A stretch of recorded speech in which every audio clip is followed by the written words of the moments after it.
ನಾರಾಯಣ ಮತ್ತು ಮನೋಜ್ ಕುಮಾರ್ ಗುದ್ದಿ ಅನುವಾದಿಸಿರುವ ಗಾಂಧೀಜಿಯ ಹಂತಕ ಪುಸ್ತಕದ ಕುರಿತು ಕಲಬುರಗಿಯಲ್ಲಿ ಸಂವಾದ ನಡೆಯಿತು. ಈ ಪುಸ್ತಕದೊಳಗೆ ಏನಿದೆ ಎಂಬುದರ ಕುರಿತು ಲೇಖಕರಾದ ಡಾಕ್ಟರ್ ವೀರೇಶ್ ಬಿ ಗಾರಂಪಳ್ಳಿ ಮಾತನಾಡಿದರು.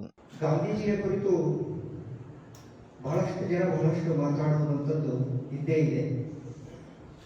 ಯಾಕಂದ್ರೆ ಆ ವಿಷಯ ವಸ್ತು ಮತ್ತು ಆ ವ್ಯಕ್ತಿತ್ವ ಎಲ್ಲ ಕಾಲಕ್ಕೂ ಎಲ್ಲ ಸಂದರ್ಭ ಮತ್ತು ಸನ್ನಿವೇಶಗಳಿಗೂ ತನ್ನಂತಾನು ಮುಖಾಮುಖಿ ಮಾಡಿಕೊಳ್ತಾ ಇದೆ ಅನ್ನುವಂಥ ಒಂದು ಉತ್ಕೃಷ್ಟತೆ ಅದಕ್ಕೆ ಕಾರಣವಾಗಿರಬಹುದು.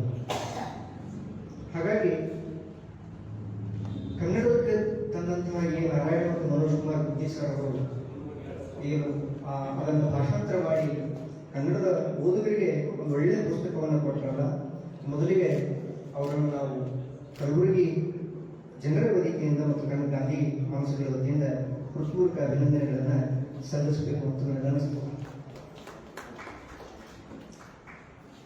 ಗಾಂಧಿಯನ್ನ ಕೇವಲ ಗಾಂಧಿಯನ್ನಾಗಿ ಮಾತ್ರ ನೋಡಿದ, ಅವರನ್ನ ಮಹಾತ್ಮನಾಗಿ ಮತ್ತು ಬಾಪುವಾಗಿ ನೋಡಲಾರದ ಒಂದು ದೃಷ್ಟಿಕೋನ ಇದರೊಳಗಡೆ ಇದೆ. ಮತ್ತೆ ಅವರನ್ನ ಈವರೆಗೂ ಅಧ್ಯಯನ ಮಾಡಿದಂಥದ್ದು, ನಾನು ಬರುವಾಗ ಅದೇ ಹೇಳ್ತಾ ಇದ್ದೆ, ಗಾಂಧಿಯ ಮೇಲೆ ಕನ್ನಡ, ಇಂಗ್ಲಿಷ್, ಮರಾಠಿ ಅಥವಾ ಬೇರೆ ಬೇರೆ ಯಾವುದೇ ಭಾಷೆಯೊಳಗೆ ಅದು ವಿದೇಶಿ ಸಾಹಿತ್ಯವನ್ನು ಇಟ್ಟುಕೊಂಡು ಕೂಡ ಏನೆಲ್ಲ ಅಧ್ಯಯನಗಳು ನಡೆದಿದ್ದಾವೋ ಆ ಯಾವ ಅಧ್ಯಯನಗಳನ್ನು ಕೂಡ ಧೀರೇಂದ್ರ ಕೆ ಅವರು ಟಚ್ ಮಾಡಿಲ್ಲ. ಅದು ಬಹಳ ದೊಡ್ಡ ಚಾಲೆಂಜ್ ಅನ್ನಿಸ್ತು ನನಗೆ.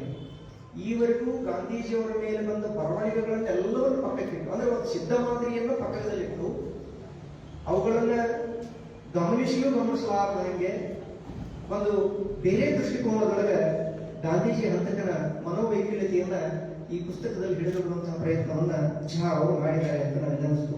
ಇದು ಬಹಳ ದೊಡ್ಡ ಚಾಲೆಂಜ್ ಆಗಿತ್ತು ಅವರಿಗೆ.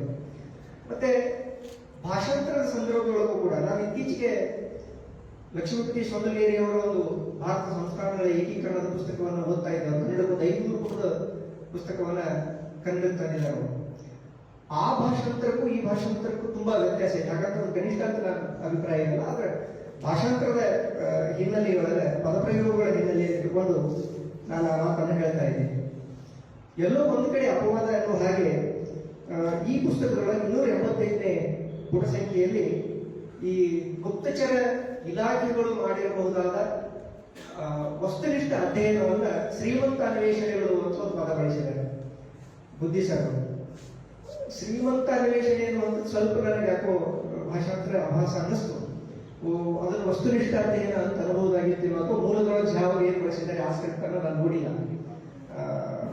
ಆ ಪದಕ್ಕೆ ರಿಚ್ ಇನ್ವೆಸ್ಟಿಗೇಷನ್ ಪದ ಬಳಸಿದ್ದಾರೆ ಅಂತ ಅನಿಸ್ತದೆ. ಹಾಗಾಗಿ ಅದನ್ನು ಶ್ರೀಮಂತ ಅಂತ ತಗೊಂಡಿದ್ದಾರೆ. ಅದೊಂದು ಪದ ಬಿಟ್ಟೆ ಇಡೀ ನಾನು 300 ಚಿಲ್ಲರೆ ಪುಟಗಳೆಲ್ಲ ಓದಿದ್ದೀನಿ. 326-28 ಪುಟಗಳನ್ನು ಓದಿದ್ದೀನಿ. ಆ ಇಡೀ ಪುಸ್ತಕದೊಳಗೆ ಎಲ್ಲೂ ಭಾಷಾಂತರದ ಕೊರತೆ ಎಂದು ಕಾಣಲಿಲ್ಲ ಅನ್ನುವಂಥದ್ದು ಬಹಳ ದೊಡ್ಡ ಶಕ್ತಿ ಈ ಪುಸ್ತಕಕ್ಕೆ ಅವರಿಬ್ಬರು ಹಾಕಿದ್ದಾರೆ ಅನ್ನುವಂಥದ್ದು. ಮತ್ತೆ ಮನುಷ್ಯ ವಿಶ್ವಾತ್ಮಕ ಪರಿಕಲ್ಪನೆಯಲ್ಲಿ ಮತ್ತು ಜೀವಿಯಾಗಿ ಬದುಕುವ ಎಲ್ಲ ಮುಕ್ತ ಅವಕಾಶಗಳನ್ನು ಕಳೆದುಕೊಂಡ ಹೊತ್ತಲ್ಲಿ ನಾವು ಗಾಂಧಿ ಮೇಲೆ ಮಾತಾಡ್ತಾ ಇರುವಂಥದ್ದು ಒಂದು ವಿಪರ್ಯಾಸ ಅಂತ ನನಗೆ ಅನಿಸ್ತು. ಒಂದು ಮನೆ, ಒಂದು ಊರು, ಒಂದು ನಾಡು, ಒಂದು ಭಾಷೆ, ಒಂದು ಸಂಸ್ಕೃತಿ, ಒಂದು ದೇಶ ಅಥವಾ ಈ ಇಡೀ ಭೂಮಂಡಲವೇ ಗಾಂಧಿಯನ್ನ ಇಂಥ ಒಬ್ಬ ವ್ಯಕ್ತಿ ಹುಟ್ಟಿದ್ನ ಅಂತ ಪ್ರಶ್ನಾರ್ಥಕವಾಗಿ ನೋಡುವಂತಹ ಕಾಲಮಾನದೊಳಗೆ ನಾವೀಗಿಲ್ಲ. ನಮ್ಮ ಮುಂದಿನ ಪೀಳಿಗೆಗೆ ಅದನ್ನು ದಾಖಲಿಸಬೇಕಾದಂತಹ ಒಂದು ಅನಿವಾರ್ಯತೆಯನ್ನ ಈ ಪುಸ್ತಕ ತಂದು ಕೊಡ್ತಾ ಇದೆ. ಗಾಂಧೀಜಿ ಮಾತಾಡುವಂತ ಸಂದರ್ಭದೊಳಗೆ ನೀವೆಲ್ಲ ಓದಿ ಸಮಾಜವಾದಿಗಳಾದವರು ನಾನು ಹುಟ್ಟು ಸಮಾಜವಾದಿ ಅಂತ ಹೇಳ್ಕೊತಾ ಇದ್ರಂತೆ. ಹಾಗೆ ಹೇಳ್ಕೊಳ್ಳೋದಕ್ಕೆ ಕಾರಣವಾದ ಗಾಂಧಿ ಹಿಂದೂ ಸ್ವರಾಜ್ ಎನ್ನುವಂತಹ ಪುಸ್ತಕವನ್ನು ಬರೀತಾರೆ.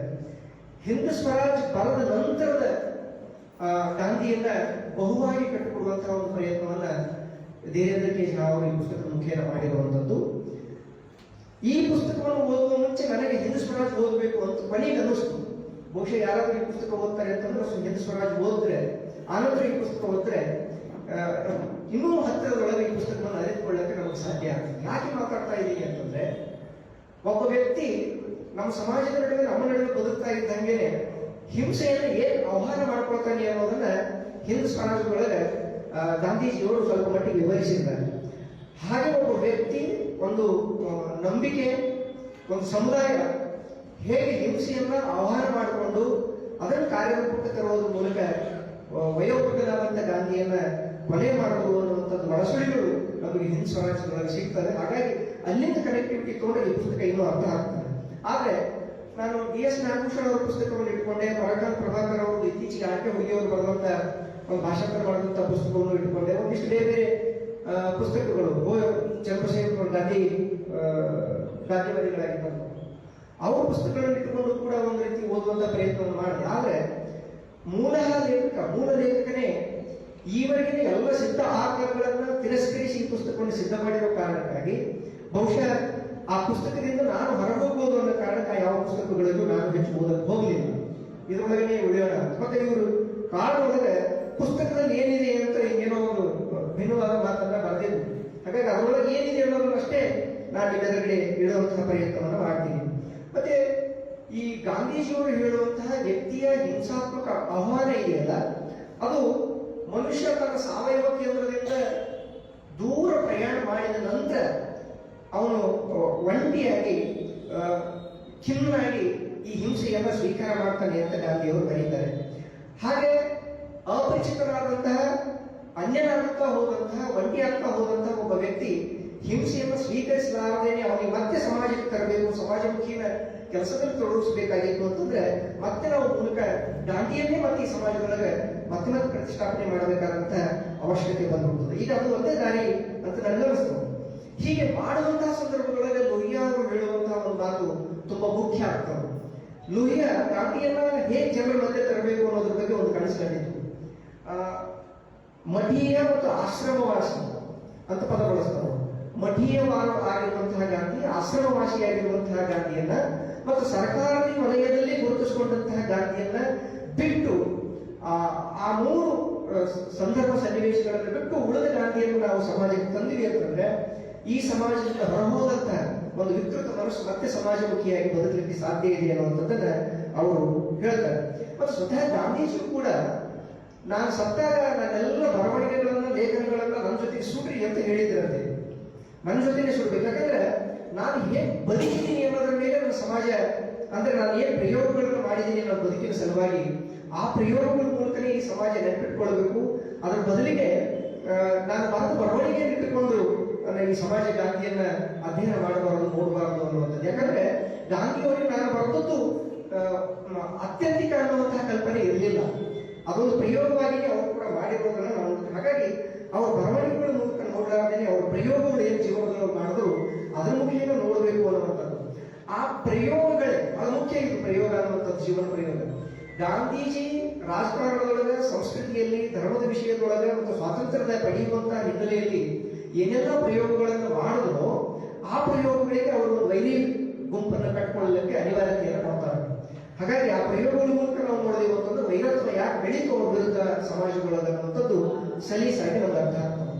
ಮತ್ತೆ ಹಿಂದುತ್ವದ ಬಗ್ಗೆ ಏನವರು ವೈರಿ ವಲಯ ಇಟ್ಟುಕೊಂಡಂತಹ ಕಲ್ಪನೆ ಇತ್ತಲ್ಲ, ಆ ಕಲ್ಪನೆಯನ್ನ ಗಾಂಧಿ ಮಾತುಗಳಲ್ಲಿ ಹೇಳೋದಾದ್ರೆ ನಮ್ಮ ಎಲ್ಲ ಪವಿತ್ರ ಗ್ರಂಥಗಳನ್ನು ಒತ್ತಟ್ಟಿಗಿಟ್ಟು ಯಾವುದೋ ಒಂದು ಈಶೋಪನಿಷತ್ತಿನ ಒಂದು ವಾಕ್ಯವನ್ನೇ ನಾವು ಮಾತಾಡೋದು ಕೂಡ ನಮ್ಮ ಹಿಂದುತ್ವವನ್ನು ನಾವು ಪ್ರಖರವಾಗಿ ಜನಮಾನಸಕ್ಕೆ ಮುಟ್ಟಿಸಬಹುದು. ಆದ್ರೆ ಒಬ್ಬ ವ್ಯಕ್ತಿಯೂ ಕೂಡ, ಕನಿಷ್ಠ ಒಬ್ಬ ವ್ಯಕ್ತಿಯೂ ಕೂಡ ಅದನ್ನ ಪಾಲನೆ ಮಾಡಲಾದ ಸಮಾಜದೊಳಗೆ ನಾವು ಅವುಗಳನ್ನು ಹೇಗೆ ಪವಿತ್ರ ಗ್ರಂಥಗಳು ಅಂತೇಳಿ ಮತ್ತು ಅದು ಒಳ್ಳೆ ವಿಷಯಗಳಿದೆ ಅಂತ ಹೇಳಿ ಜನರಿಗೆ ಹೇಳಕ್ಕೆ ಸಾಧ್ಯ ಇದೆ ಅನ್ನುವಂತಹ ಪ್ರಶ್ನೆಯನ್ನ ಆ ಹಿಂದುತ್ವ ಪ್ರಕರಣವಾದಿಗಳಿಗೆ ಅವರು ಮಾಡ್ತಾರೆ. ಮತ್ತೆ ಅವರು ಈ ಎಲ್ಲ ಹಿನ್ನೆಲೆಯೊಳಗೆ ಮಾತಿಗಿಂತ ಕೃತಿಗೆ ಪ್ರಾಮುಖ್ಯತೆಯನ್ನು ಕೊಡ್ತಾರೆ. ತತ್ವಗಳ ಅನ್ವೇಷಣೆಗಿಂತ ಅವುಗಳ ಅನುಷ್ಠಾನಕ್ಕೆ ಪ್ರಾಮುಖ್ಯತೆಯನ್ನು ಕೊಡ್ತಾರೆ. ನಾನು ಹೊಸ ಸಂಶೋಧಕನಲ್ಲ ಅಥವಾ ಸಮಾಜ ಸುಧಾರಕನಲ್ಲ ಅಥವಾ ನಾನು ದೇವದೂತನಲ್ಲ ಅನ್ನುವಂತಹ ಪರಿಕಲ್ಪನೆ ತುಂಬಾ ಸ್ಪಷ್ಟವಾಗಿತ್ತು ಗಾಂಧೀಜಿಗೆ. ಅವ್ರು ಯಾವತ್ತೂ ಅದನ್ನ ಹೇಳಿಕೊಳ್ಳಿಲ್ಲ. ಅವ್ರ ಬದಲಿಗೆ ನಾನೊಂದು ಪ್ರಯೋಗಶೀಲತೆಯಲ್ಲಿ ತೊಡಗಿದ್ದೀನಿ ಅನ್ನುವಂಥದ್ದನ್ನೇ ಅವರು ಮತ್ತೆ ಮತ್ತೆ ಹೇಳ್ತಾ ಇದ್ದಾರೆ. ಹಾಗಾಗಿ ತರ್ಕಕ್ಕಿಂತ ಸೃಜನಾತ್ಮಕ ಜೀವನಕ್ಕೆ ಅವರು ಹೆಚ್ಚು ಒತ್ತನ್ನು ಕೊಡ್ತಾ ಇರೋದನ್ನು ನಾವು ನೋಡ್ತೀವಿ. ನಮ್ಮೊಳಗಿರುವ ಹಿಂಸಾ ಪ್ರವೃತ್ತಿಯನ್ನು ನಾವು ಕೊಳ್ಳಿಕೊಳ್ಳಲಾದರೆ, ಅದನ್ನು ಕೊಳ್ಳಲಾರದೆ ಈ ಸಮಾಜದೊಳಗೆ ಹಿಂಸೆಯನ್ನ ತಡೆಯಲಿಕ್ಕೆ ನಮಗೆ ಸಾಧ್ಯ ಇಲ್ಲ ಅಂತ ಗಾಂಧೀಜಿ ಹೇಳಿದ್ರು. ಇದೆಲ್ಲವೂ ಅವರು ಹಿಂದೂ ಸ್ವರಾಜ್ಯ ಕೃತಿ ಬರೆಯುವಂತಹ ಸಂದರ್ಭದೊಳಗೇನೆ ಕಂಡುಕೊಂಡಿದ್ರು. ಇಂತಹ ಒಂದು ಅಹಿಂಸೆಯನ್ನು ಪರಿಪಾಲನೆ ಮಾಡುವಂತಹ ಗಾಂಧಿ ಒಂದ್ ವೇಳೆ ಈ ಭೂಮಿ ಅಹಿಂಸೆಯನ್ನ, ನಾನು ಹೇಳುವ ಅಹಿಂಸೆಯನ್ನ ಒಂದು ಪ್ರಯೋಗವಾಗಿ ಒಪ್ಪಿಕೊಳ್ಳುವುದಾದ್ರೆ ದೇವರು ಹೇಗೆ ದೇವಲೋಕವನ್ನು ಆಳ್ತಾರೋ ಹಾಗೆ ಮನುಷ್ಯ ಈ ಭೂಲೋಕವನ್ನು ಆಳಬಹುದು ಅನ್ನುವಂತಹ ಒಂದು ಮಾತನ್ನು ಕೂಡ ಅವರು ಆಡ್ತಾರೆ. ಹೀಗೆ ಈ ಇವೆಲ್ಲ ಹಿನ್ನೆಲೆಗಳನ್ನು ಇಟ್ಟುಕೊಂಡು ಈ ಪುಸ್ತಕವನ್ನು ನಾವು ನೋಡಬೇಕು ಅಂತಂದ್ರೆ ಗಾಂಧೀಜಿಯ ಪ್ರಯೋಗದ ಮೂಲಕ ರಾಜಕಾರಣ ಮತ್ತು ಸಮಾಜದಲ್ಲಿ ತರುತ್ತಿದ್ದಂತಹ ಸಂದರ್ಭಗಳು ಹೇಗೆ ಅವರನ್ನ ಒಂದು ಗುಂಪಿಗೆ ವಿರೋಧಿಯಾಗಿ ಕಾಣಿಸಲಿಕ್ಕೆ ಆರಂಭ ಆದವು ಅನ್ನೋದನ್ನ ನಾವು ನೋಡಬಹುದು. ಮುಂದೆ ಕ್ಯಾಪ್ರಾನ್ ಅಂತ ಒಬ್ಬ ವಿಜ್ಞಾನಿ ಬರ್ತಾನೆ. ಈ ಯುರೋಪಿನೊಳಗಾದ ಈ ಗಾಂಧಿ ಹಿಂದೂ ಸ್ವರಾಜ್ಯ ಪರಿಕಲ್ಪನೆಗಳು ಇಟ್ಕೊಂಡು ಒಂದಿಷ್ಟು ಅಧ್ಯಯನಗಳನ್ನು ಮಾಡ್ತಾನೆ. ಈ ತುಂಬಾ ಬೃಹತ್ತಾದ ಕಲ್ಪನೆಗಳನ್ನ ಒಡೆದು ಸಣ್ಣ ಸಣ್ಣ ಪ್ರಮಾಣದ ಲೌಕಿಕ ವಿಷಯಗಳನ್ನು ಇಟ್ಟುಕೊಂಡು ನಾವು ಜೀವನವನ್ನು ಕಟ್ಕೊಳ್ಳೋಕೆ ಪ್ರಯತ್ನ ಮಾಡಿದ್ರೆ ಬಹುಶಃ ಈ ಹಿಂಸೆಗೆ ಒಂದು ರೀತಿ ತಡೆಯನ್ನು ಹಾಕಬಹುದು ಅನ್ನುವಂಥದ್ದು ಆತನ ಕೊನೆಯ ಸಾರಾಂಶ ಆಗಿರ್ತದೆ. ಅದನ್ನೇ ಅವರು ಹಿಂದೂ ಸ್ವರಾಜ್ಯದೊಳಗೆ ಗ್ರಾಮಗಳ ಮುಖೇನ ಮಾಡಬೇಕು ಅಂತ ಗಾಂಧೀಜಿ ಕನಸ್ಕೊಂಡಿದ್ರು. ಈ ಇಡೀ ಪುಸ್ತಕದೊಳಗೆ ಇದು 328 ಪುಟದ ಒಂದು ಪುಸ್ತಕ ಇದೆ. ಶಿವಮೊಗ್ಗದ ಅಹರ್ನಿಶಿ ಪ್ರಕಾಶನದವರು ಈ ಪುಸ್ತಕವನ್ನು ತಂದಿರುವಂತದ್ದು. ಈಗಾಗಲೇ ನಾನು ಹೇಳಿದ ಹಾಗೆ ಮೂಲ ಗ್ರಂಥದ ಯಾವ ವಿಷಯಗಳಿಗೂ ಕೂಡ ಧಕ್ಕೆ ಆಗಲಾರದ ಹಾಗೆ ಎ ನಾರಾಯಣ ಅವರು ಮತ್ತು ಮನೋಜ್ ಕುಮಾರ್ ಗುತ್ತಿ ಅವರು ಇದನ್ನ ಅದರ ಭಾವಾನುಭವಗಳಿಗೆ ಧಕ್ಕೆ ಆಗಲಾರದ ಹಾಗೆ ಅದನ್ನು ಕನ್ನಡಕ್ಕೆ ತಂದಿದ್ದಾರೆ. ಅದರ ಸೂಕ್ಷ್ಮತೆ ಮತ್ತು ಮಾರ್ಮಿಕತೆಗಳು ಎಲ್ಲೆಲ್ಲಿದ್ದಾವೋ ಅವುಗಳಿಗೂ ಕೂಡ ಧಕ್ಕೆ ಆಗಲಾರದ ಹಾಗೆ ತುಂಬಾ ಸ್ಪಷ್ಟವಾಗಿ ಅವುಗಳನ್ನು ಲೋಪ ಆಗಲಾರದಂಗೆ ಕನ್ನಡಕ್ಕೆ ತಗೊಂಡು ಬಂದಂತಹ ಒಂದು ಕೃತಿ ಇದು ಅನ್ನುವಂಥದ್ದು. ಮತ್ತೆ ಅವ್ರು ಈಗಲೇ ಹೇಳ್ತಾ ಇದ್ದಾರೆ 2022ರಿಂದ ನಾವು ಈ ಪ್ರಯತ್ನವನ್ನು ಮಾಡ್ತಾ ಇದ್ದೀವಿ ಅಂತ. ಹಾಗಾಗಿ ಬಹುದೀರ್ಘ ಕಾಲ ಅದು ಹಾಗೆ ಕೆಲಸವನ್ನು ತಗೊಂಡ ಕಾರಣಕ್ಕಾಗಿನೇ ಅದು ಅಷ್ಟು ಸ್ಪಷ್ಟವಾಗಿ ನಮ್ಮ ನಡುವೆ ಬಂದಿದೆ. ಧೀರೇಂದ್ರ ಕೆ ಝಾ ಅವರು ನಾನು ಈಗಲೇ ಹೇಳಿದ ಹಾಗೆ 100ಕ್ಕೂ ಹೆಚ್ಚು ಆಕಾರಗಳನ್ನು ಅವರು ಬಳಸಿದ್ದಾರೆ. ಮತ್ತೆ ಇನ್ನೊಂದು ವಿಶೇಷತೆ ಏನು ಅಂತಂದ್ರೆ ಈ ಹೊತ್ತು ನಮ್ಮ ವಿಶ್ವವಿದ್ಯಾಲಯಗಳಲ್ಲಿ ಏನು ಸಂಶೋಧನೆಗಳು ನಡೀತಾ ಇದ್ದಾವೋ ಇವರು ಈ ಪುಸ್ತಕಕ್ಕೆ ಬಳಸಿದಂತಹ ಎಲ್ಲವೂ ಕೂಡ ಪ್ರಾಥಮಿಕ ಆಕಾರಗಳು. ಅದು ನ್ಯಾಷನಲ್ ಆರ್ಕೈವ್ಸ್ ಆಫ್ ನ್ಯೂ ಡೆಲ್ಲಿಯಿಂದ ಪಡೆದಂತಹ ಆಕಾರಗಳನ್ನು ಇಟ್ಕೊಂಡು ಅವರು ಈ ಪುಸ್ತಕವನ್ನು ಸಿದ್ಧ ಮಾಡಿದ್ದಾರೆ. ನನಗೆ ವೈಯಕ್ತಿಕವಾಗಿ ಬಹಳ ಖುಷಿ, ಯಾಕಂದ್ರೆ ನಮ್ಮ ಇಲಾಖೆ ನಾನು ಪತ್ರಕಾರ ಇಲಾಖೆಯನ್ನು ಆಗಿರೋದ್ರಿಂದ ಪ್ರಾಥಮಿಕ ಆಕಾರಗಳನ್ನು ಇಟ್ಕೊಂಡು ಬರೆದಿರುವಂಥದ್ದು. ಮತ್ತೆ ಇನ್ನೊಂದು ವಿಶೇಷತೆ ಏನು ಅಂತಂದ್ರೆ ಝಾ ಅವರು ತಾನು ಬರೆದ ವಿವರಣೆಗಳಿಗೆ 43 ಪುಟದ ಅಡಿಟಿಪ್ಪಣಿಗಳನ್ನು ಕೊಡ್ತಾರೆ. ಈ ಹೊತ್ತಿನ ಸಂಶೋಧಕರಿಗೆ ಬೇಕಾದಂತ ತಾಳ್ಮೆಯನ್ನ ನಾವು ಅದರಲ್ಲಿ ಗಮನಿಸಬೇಕು. ಅವರ ಜ್ಞಾನದ ಅವರನ್ನು ಅವರಲ್ಲಿ ನೋಡೋದು 43 ಪುಟದ ಒಂದು ಕಿರುಹೊತ್ತಿಗೆ ಬಂದ್ಬಿಡ್ತದೆ, ನಮ್ಮಲ್ಲಿ ಪುಸ್ತಕನೇ ಬಂದ್ಬಿಡ್ತದೆ ಗಾಂಧೀಜಿಯ ಮೇಲೆ.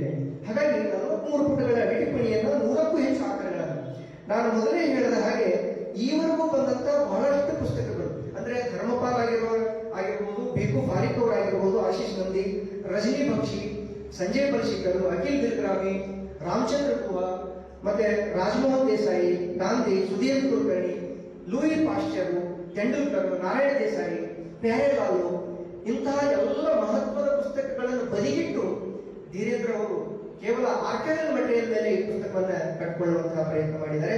2 ಅಡಿ ಟಿಪ್ಪಣಿಗಳು ಮಾತ್ರ, ಒಂದು ರಾಮಚಂದ್ರ ಗುಹಾ ಬಗ್ಗೆ ಉಲ್ಲೇಖ ಮಾಡ್ತಾರೆ, ಇನ್ನೊಂದು ಪ್ಯಾರೇಲಾಲು ದೇಸಾಯಿ ಅವರ ನಂತರ ಗಾಂಧೀಜಿಯವರು 2ನೇ ಆಪ್ತ ಕಾರ್ಯದರ್ಶಿಯಾಗಿ ಕೊನೆಯ ದಿನಗಳಲ್ಲಿ ಅವರ ಜೊತೆ ಇದ್ರು. ಆ ಇಬ್ಬರದು ಒಂದೊಂದು ಉಲ್ಲೇಖಗಳನ್ನು ಬಿಟ್ಟರೆ ಎಲ್ಲೂ ಕೂಡ ಈವರೆಗೆ ಬಂದ ಪುಸ್ತಕಗಳನ್ನ ಇವರು ಒಟ್ಟೆ ಟಚ್ಚೇ ಮಾಡೋದಿಲ್ಲ ಅನ್ನುವಂಥದ್ದು ಈ ಪುಸ್ತಕದ ಒಂದು ವೈಶಿಷ್ಟ್ಯತೆ ಅಂತ ನನಗೆ ಅನಿಸ್ತದೆ.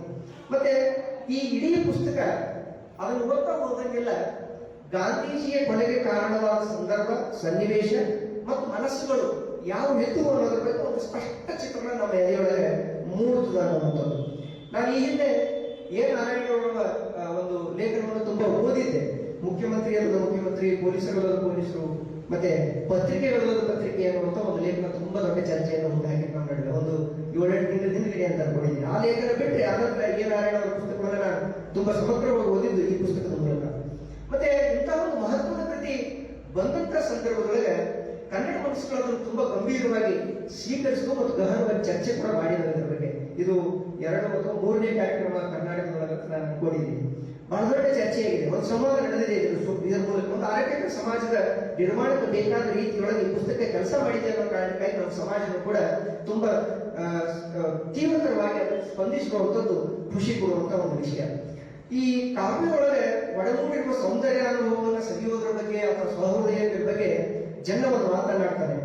ಕಟ್ಟಿಯೋ ಮೇನೋ ಮಾಲೆಗಾರನ ಪೋಷಪಾಸಿದ ಮುಡಿಯುವ ಭೋಗಿಗಳಿಲ್ಲದೆ ಬಾಡಿ ಹೋಗಿದೆ ಅಂತ ಜನ್ಮನ ಮಾತಿದೆ ಒಂದು. ಅಂದ್ರೆ ಕಾವ್ಯವನ್ನು ಓದಿ ಆ ಅನುಭವದ ಸುಖವನ್ನ ಪಡೆಯುವುದು ಇಲ್ಲದೇ ಇದ್ದ ಸಮಾಜದೊಳಗೆ ಆತನ ಕೃತಿ ವ್ಯರ್ಥ ಆಗ್ತದ ಅಂತ ಹೇಳ್ತಾರೆ.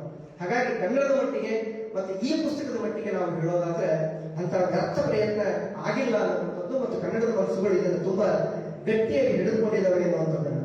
ಮತ್ತೆ ಈ ಪುಸ್ತಕವನ್ನ ನಾವು ಈ ಸಂದರ್ಭದಲ್ಲಿ ಇಟ್ಟುಕೊಂಡು ನೋಡೋದಾದ ಏನಂತ ಭಾವಿಸ್ಕೋಬೇಕು, ಇದನ್ನು ಒಂದು ಪ್ರತಿಭಟನೆಯ ರೂಪಗಳನ್ನು ಕೂಡ, ಅಂದ್ರೆ ಈ ಸಮಾಜದಲ್ಲಿ ಆಗ್ತಾ ಇರುವಂತಹ ಕೆಲವು ಘಟನೆಗಳಿಗೆ, ಕೆಲವು ಬಡವರುತ್ತಿರುವಂತಹ ಸುದ್ದಿಗಳಿಗೆ ಪ್ರತಿಭಾ ರೂಪವಾಗಿ ಕೂಡ ನಾವು ಇದನ್ನು ನೋಡಬಹುದು. ಅದಕ್ಕೆ ಎದುರಾಗಿಟ್ಟು ಕೂಡ ಇದನ್ನು ನಾವು ವಿಶ್ಲೇಷಣೆ ಮಾಡಲಿಕ್ಕೆ ನಮ್ಗೆ ಅವಕಾಶ ಇದೆ.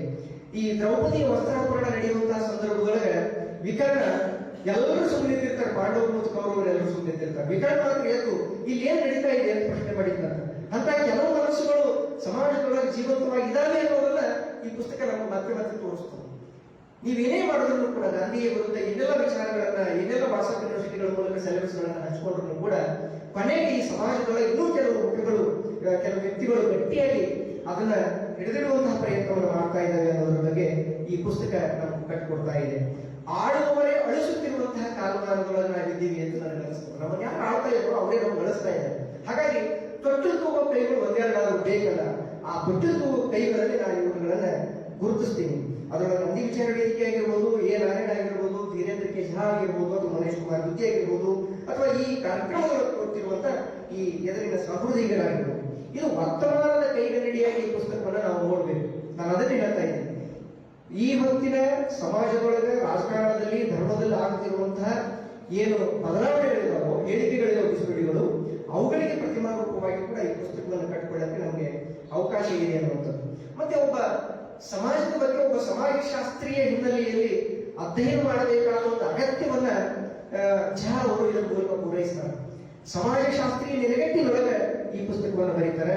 ಇನ್ನೊಂದು, ಗಾಂಧೀಜಿಯನ್ನ ಗೋಡ್ಸೆಯ ಮೂಲಕ ನೋಡ್ತಾರೆ. ನಾನು ಅವಾಗಲೇ ಹೇಳಬೇಕಾಗಿತ್ತು ಈ ಮಾತು. ಗಾಂಧಿಯನ್ನ ಈವರೆಗೂ ಒಂದು ಆಕರಗಳ ಮೂಲಕ ನೋಡಿಲ್ಲ ಅನ್ನುವಂಥದ್ದು ಒಂದು, ಗಾಂಧೀಜಿಯನ್ನ ಕೇವಲ ಪ್ರಾಥಮಿಕ ಆಕರಗಳ ಮೂಲಕ ಕಟ್ಟಿಕೊಡುವಂಥದ್ದು, ಮತ್ತೆ ಗಾಂಧೀಜಿಯನ್ನ ಅವರ ಬರವಣಿಗೆಯ ಮೂಲಕವೂ ನೋಡಲಾಗುವಂತಹ ಒಂದು ಸಂದರ್ಭ.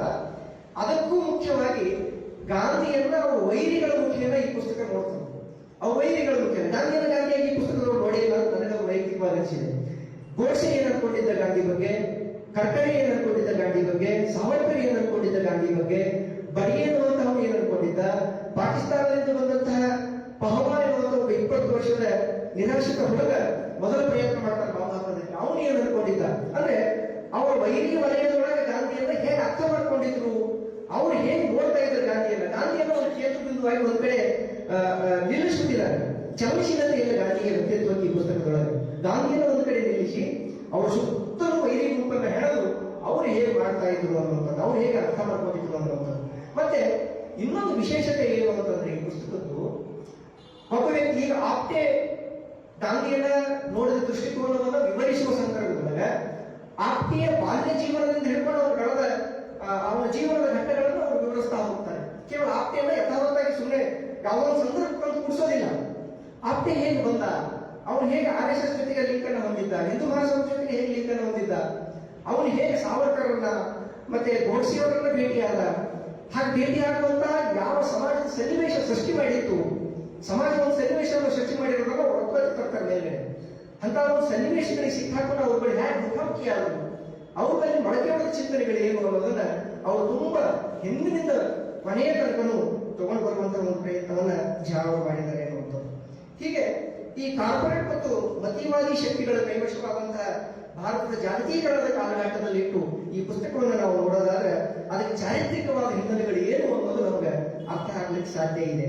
ಮತ್ತೆ ಈ ಗ್ರಹಿಕೆ ನಮ್ಮ ಇವತ್ತಿನ ಸಮಾಜದ ಶಿಕ್ಷಣ, ಸಮಾಜ, ಸಂಸ್ಕೃತಿ, ಭಾಷೆ, ಸಾಹಿತ್ಯ, ಧರ್ಮ, ಮಾಧ್ಯಮ ಈ ಮುಂತಾದ ಕ್ಷೇತ್ರಗಳು ಹೇಗೆ ಅಸಾಧಾರಣ ಬಿಕ್ಕಟ್ಟುಗಳನ್ನ ಅನುಭವಿಸ್ತಾ ಇದೆ ಅನ್ನೋದಕ್ಕೆ ಪೂರಕವಾಗಿ ಈ ಪುಸ್ತಕವನ್ನು ನಾವು ಓದ್ತೇವೆ ಅಂತಂದ್ರೆ ನಮಗೆ ಒಂದು ಸ್ಪಷ್ಟ ಕಲ್ಪನೆ ಮತ್ತು ಚಿತ್ರಣ ಮೂಡಲಿಕ್ಕೆ ಸಾಧ್ಯ ಆಗ್ತಾ ಇದೆ. ಮತ್ತೆ ಈವರೆಗೂ ಗಾಂಧೀಜಿಯವರನ್ನ ಲೋಹಿಯಾ ಅವರು ಹೇಳಿದ ಹಾಗೆ ಮಠೀಯ ಮತ್ತು ಆಶ್ರಮವಾಸಿ ಅಥವಾ ಸರ್ಕಾರಿ ದಾಖಲೆಗಳು ಹೇಳುವ ಕೆಲವು ಕಪೋಕಲ್ಪಿತ ನಂಬಿಕೆಯಲ್ಲಿಟ್ಟು ಏನು ಮಾಡಲಾದ ತಪ್ಪುಗಳಿದ್ವೋ ಆ ತಪ್ಪುಗಳನ್ನ ಒಡೆಯುವಂತಹ ಒಂದು ಪ್ರಯತ್ನವನ್ನ ಝಾ ಅವರು ಮಾಡ್ತಾ ಇರುವಂತದ್ದು. ಗಾಂಧಿಯನ್ನ ನಾನು ಮೊದಲೇ ಹೇಳಿದ ಹಾಗೆ ಗಾಂಧಿಯನ್ನ ಗಾಂಧಿಯಾಗಿ ಮಾತ್ರ ನೋಡುವ ಮತ್ತು ಆತನನ್ನ ಒಬ್ಬ ಮಹಾತ್ಮ ವ್ಯಕ್ತಿಯಾಗಿ ಒಂದು ಏನೋ ಒಂದು ಅಗೋಚರ ಶಕ್ತಿಯಾಗಿ ನೋಡಲಾರದ ದೃಷ್ಟಿಕೋನದೊಳಗೆ ನಾವಿಲ್ಲಿ ಗಮನಿಸಲಿಕ್ಕೆ ಸಾಧ್ಯ ಇದೆ. ಮತ್ತೆ ಈ ಪುಸ್ತಕದ ಇನ್ನೊಂದು ವೈಶಿಷ್ಟ್ಯತೆ ಏನು ಅಂತಂದ್ರೆ ಚರಿತ್ರೆಯ ಈವರೆಗಿನ ಎಲ್ಲ ದಾಖಲೆಗಳನ್ನ ಒಂದು ಕಡೆಗೆ ಒತ್ತಟ್ಟಿಗೆ ತಂದು ಕಾಲಾನುಕ್ರಮದಲ್ಲಿ ಅವುಗಳನ್ನು ವಿಂಗಡಿಸಿ ಆ ಪುರಾವೆಗಳಲ್ಲಿ ಅವುಗಳನ್ನು ಜೋಡಿಸ್ತಾ ಹೋಗ್ತಾರೆ, ಪುರಾವೆಗಳ ಜೊತೆಗೆ ತಾಳೆ ಹಾಕ್ತಾರೆ. ಮತ್ತೆ ಎಲ್ಲಿ ಗೊಂದಲ ಉಂಟಾಗಿದೆಯೋ ಅಲ್ಲಿ ಈವರೆಗೂ ಒಂದು ಬೇರೆ ಸಾಹಿತ್ಯಿಕ ನಿರ್ಧಾರಗಳೇನಿತ್ತು ಸಮಾಜದ ಅನ್ನೋದನ್ನ ಅದನ್ನು ಹೊರೆ ಹಚ್ಚಿ ನೋಡುವಂತಹ ಒಂದು ಪ್ರಯತ್ನ. ಅಂದ್ರೆ ಅದಕ್ಕೆ ಮುಖ್ಯವಾಗಿ ಅವರು ಬಳಸಿಕೊಳ್ಳೋದು ಪತ್ರಗಳ ಇಲಾಖೆಯ ದಾಖಲೆಗಳನ್ನ.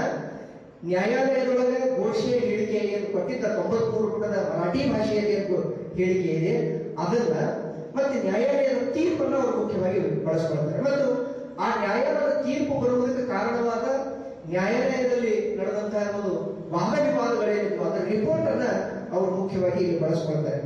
ಈ ಒಂದು ಮರಾಠಿಯಲ್ಲಿ ಗೋಡ್ಸೆ ಕೊಟ್ಟಂತಹ ಸಾಕ್ಷಿ ಏನಿತ್ತಲ್ಲ ಅದು ನಮಗೆ ಸಿಗೋದಿಲ್ಲ, ಅದು ಕಳೆದೋಗಿದೆ. National archives of new Delhi ಒಳಗೂ ಕೂಡ ಇಲ್ಲ ಆ ರಿಪೋರ್ಟ್. ಅದು ಉದ್ದೇಶಪೂರ್ವಕವಾಗಿ ಎತ್ತಿಟ್ಬಿಟ್ರೆ ಆಮೇಲೆ ಅದು ಸಿಗ್ಲಾರ್ದಂಗೆ ಮಾಡಿದ್ದಾರೆ. ಆದ್ರೆ ಅದಕ್ಕೆ ಬಂದು ಬೇರೆ ಬೇರೆ ದಾಖಲೆಗಳನ್ನ ನಾವು ಬಳಸ್ಕೊಳ್ತಾರೆ. ಹೀಗೆ ಇವೆಲ್ಲವುಗಳನ್ನು ಕಟ್ಟಿಕೊಂಡು ಒಂದು ನಿರೂಪಣೆ ಕೊಡುವಂತ ಸಂದರ್ಭದೊಳಗೆ ಏನು RSS ಮತ್ತು ಹಿಂದೂ ಮಹಾಸಭಾ ಅಥವಾ ಸಾವರ್ಕರ್, ಗೋಡ್ಸೆ, ಕರ್ಕರೆ ಇಂಥ ಏನು ಮನಸ್ಸುಗಳಿದ್ವಲ್ಲ ಅವರು ನಂಬಿರುವಂತ ಒಂದು ಹಿಂದುತ್ವ ಅನ್ನುವಂಥದ್ದು ಅದು ನಂಬಿಕೆ ಅಷ್ಟೇ ಅಲ್ಲ, ಬದಲಿಗೆ ಒಂದು ಪೂರ್ವಗ್ರಹ ಪೀಡಿತ ನಂಬಿಕೆ ಕೂಡ ಆಗಿತ್ತು ಅನ್ನೋದನ್ನ ಜನರು ಸ್ಪಷ್ಟವಾಗಿ ನಿರೂಪಿಸ್ತಾ ಹೋಗ್ತಾರೆ.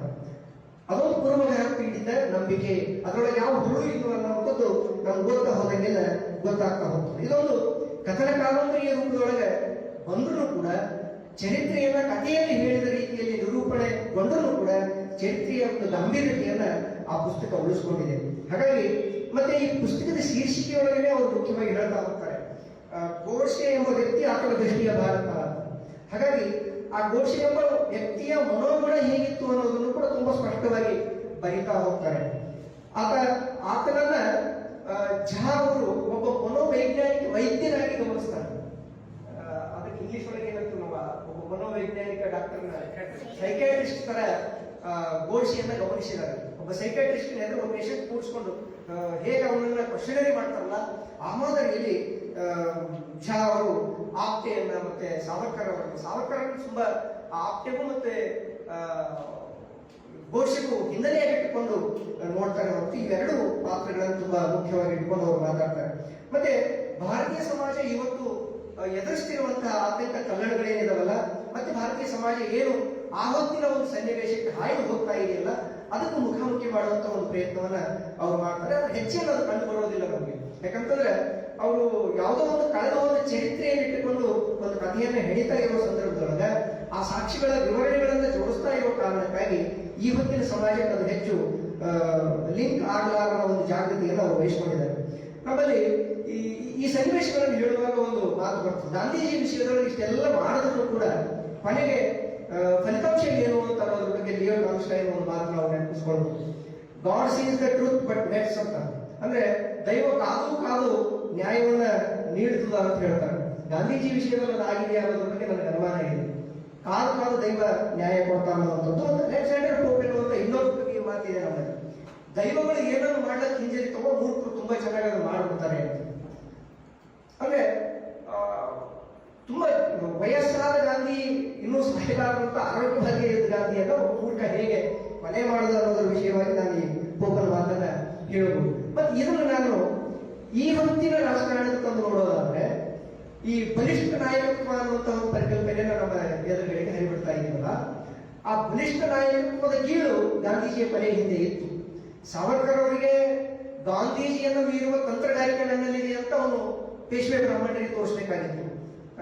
ಗಂಟಿಯವರು ಹೇಳಿದ ಹಾಗೆ ಚಿತ್ಪಾವನ ಬ್ರಾಹ್ಮಣರಿಗೆ ತೋರಿಸಬೇಕಾಗಿತ್ತು. ಗಾಂಧೀಜಿಯನ್ನ ಮೀರಿದ ತಂತ್ರಗಾರಿಕೆ ನನ್ನಲ್ಲಿತ್ತು ಅಂತ. ಯಾಕೆ ಮನಸ್ಸಿನೊಳಗೆ ಅವನ ಹತ್ರ ಅದು ಬಂತು ಅಂತಂದ್ರೆ, ಒಬ್ಬ ಹಲ್ಲಿನ ಮುದುಕ ನಡಿಲಕ್ಕೆ ತನಗೆ ಸಾಧ್ಯ ಆಗಲಾರದ ಒಬ್ಬ ಮುದುಕ ಕಟ್ಟಿಗೆ ಆಸರೆಯಿಂದ ನಡೀತಾ ಇದ್ದಂತ ಒಬ್ಬ ವ್ಯಕ್ತಿ, ಸಾಮಾನ್ಯ ವ್ಯಕ್ತಿ, ಒಬ್ಬ ಹುಲಸು ಮಾನವ ಇಡೀ ಬ್ರಿಟಿಷ್ ಸಾಮ್ರಾಜ್ಯವನ್ನು ಎದುರು ಹಾಕೊಂಡು ಅವರನ್ನ ಹೊರಹೋಗುವಂತ ಒಂದು ಸನ್ನಿವೇಶವನ್ನ ಸಂದರ್ಭವನ್ನು ಸೃಷ್ಟಿ ಮಾಡೋದಲ್ಲ, ಅವರ ಬಗ್ಗೆ ತುಂಬ ದೊಡ್ಡ ಕಲ್ಪನೆಗಳಿತ್ತು ನಮ್ಮ ಸಮಾಜದೊಳಗೆ ಆ ಹೊತ್ತಿಗೆ. ಅವನ ಜೀವೋತ್ತವಾಗಿರ್ಬಾರ. ಹಾಗಾಗಿ ಅವರಿಗೂ ಮೀರಿದ ಒಂದು ವ್ಯಕ್ತಿತ್ವ ನಾನು ಆಗಬೇಕು ಅನ್ನುವಂತ ಹುಟ್ಟನ ಸಾವರ್ಕರಲ್ಲಿ ಇರೋದನ್ನ ಈ ಪುಸ್ತಕ ದಾಖಲೆ ಮಾಡ್ತಾರೆ.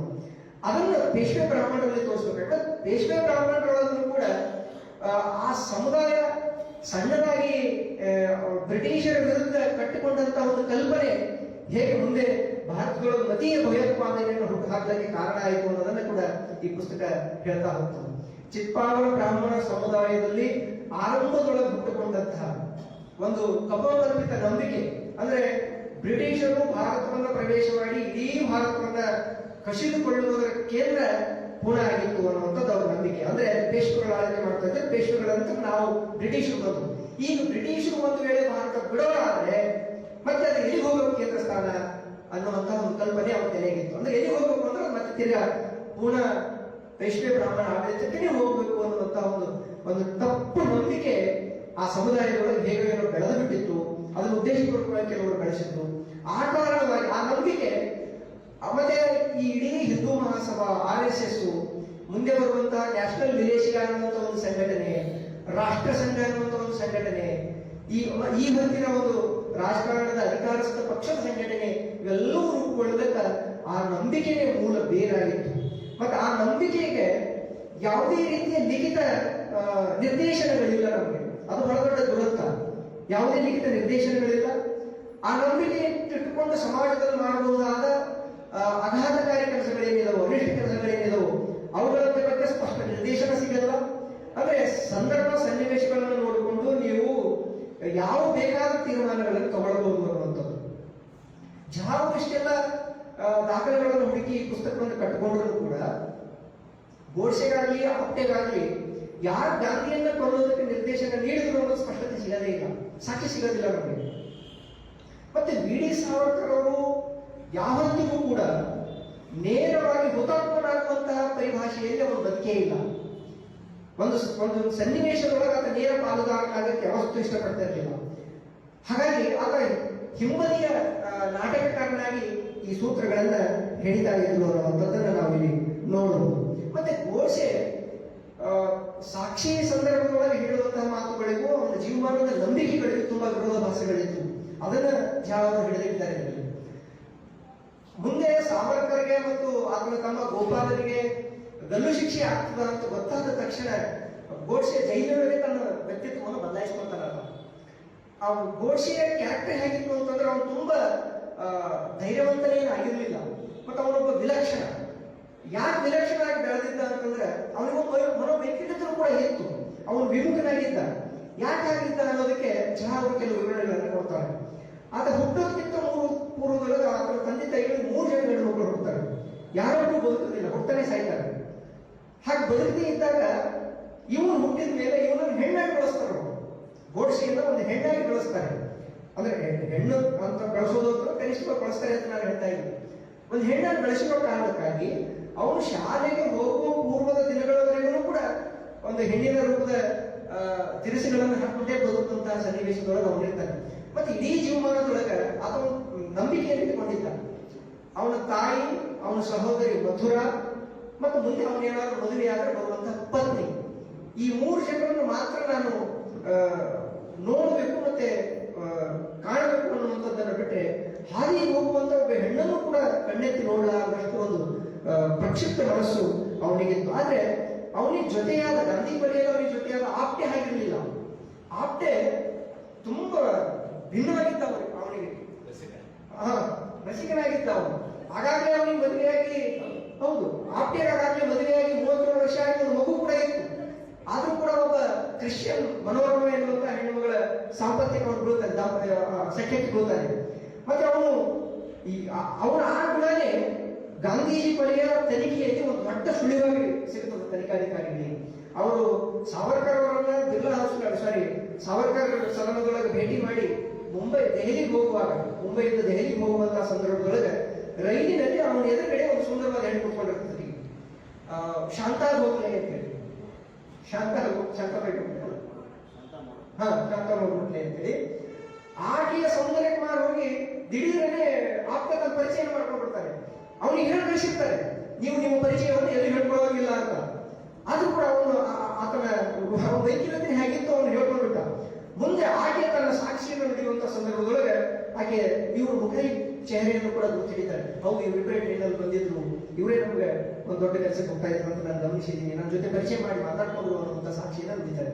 ಹೀಗೆ ಮತ್ತೆ ಗೋಡ್ಸೆಗೂ ಮತ್ತು ಆಪ್ಟೆಗೂ ಈ ತರದ ವೈರುಧ್ಯ ದಿಕ್ಕುಗಳು ಇದ್ರೂ ಕೂಡ ಗೋಡ್ಸೆ ಒಟ್ಟು ಮದುವೆನೇ ಆಗೋದಿಲ್ಲ ಕಡೆಗೆ. ಮನೋರೋಗಗಳನ್ನ ಆತ ಆಪ್ಟೆ ಕೈ ಬಿಡ್ತಾನೆ ಅಂದ್ರೆ ಆಕೆ ಅವನು ಗಲ್ಲು ಶಿಕ್ಷೆಗೆ ಗೋಡ್ಸೆ ಜೊತೆಗೆ ಗಲ್ಲು ಶಿಕ್ಷೆ ಗುರಿಯಾದ ಮೇಲೆ ಮನೋರಮಗಳನ್ನ ಆಕೆಯ ಸಮುದಾಯ ತುಂಬಾ ತೀವ್ರತವಾಗಿ ವಿರೋಧಿಸಿದ್ರು, ತುಂಬಾ ತೀವ್ರತವಾಗಿ. ಎಷ್ಟರ ಮಟ್ಟಿಗೆ ಅಂತಂದ್ರೆ ಒಬ್ಬ ಕ್ರಿಸ್ತರಂತಿರುವಂತಹ ಆ ಸಮುದಾಯದ ಪರಿಕಲ್ಪನೆ ನೋಡಿ ಗಾಂಧೀಜಿಯ ಬಗ್ಗೆ. ಒಬ್ಬ ಕ್ರಿಸ್ತನ ಆಗಿರುವಂತಹ ಒಬ್ಬ ವ್ಯಕ್ತಿಯನ್ನು ಕೊಲ್ಲುವುದರ ಅಪರಾಧಿಯ ಜೊತೆಗೆ ನೀನು ನಂಟಿಟ್ಕೊಂಡಿದೀಯ ಅಂತಂದ್ರೆ ನೀನು ಬೌದ್ಧಿಕವಾಗಿ ಬೆಳೆದಿಲ್ಲ ಅಂತ ಆಕೆಯನ್ನ ಕುಟುಂಬದಿಂದ ಸಮಾಜದಿಂದ ಬಹಿಷ್ಕಾರ ಆಗ್ತಾರೆ. ಮನೋರಮ ಏನಾದ್ರು ಅನ್ನುವಂಥದ್ದು ಯಾರಿಗೂ ಗೊತ್ತಾಗಲ್ಲ, ಮುಂದೆ ಬಟ್ಟೆ ಗೊತ್ತಾಗಲಿಲ್ಲ. ಅಂತಹ ಒಂದು ವ್ಯಕ್ತಿತ್ವಗಳನ್ನ ಜೋಡಿಸೋದಕ್ಕೆ ಇದ್ದ ಒಂದೇ ಒಂದು ಸೆಳೆತ ಅಂದ್ರೆ ಜಾತಿ. ಗೋಡ್ಸೆ ಮತ್ತು ಆಪ್ಟೆ ಎಷ್ಟು ಭಿನ್ನಮುಖಗಳಾಗಿ ಬದುಕ್ತಾ ಇದ್ರು ಕೂಡ ಅವರಿಬ್ಬರುಗಳಿಗೆ ಯಾವುದೇ, ಮತ್ತೆ ಗೋಡ್ಸೆ ಯಾವುದೇ ರಾಜಕೀಯ ನಿಲುವುಗಳೇ ಇರಲಿಲ್ಲ.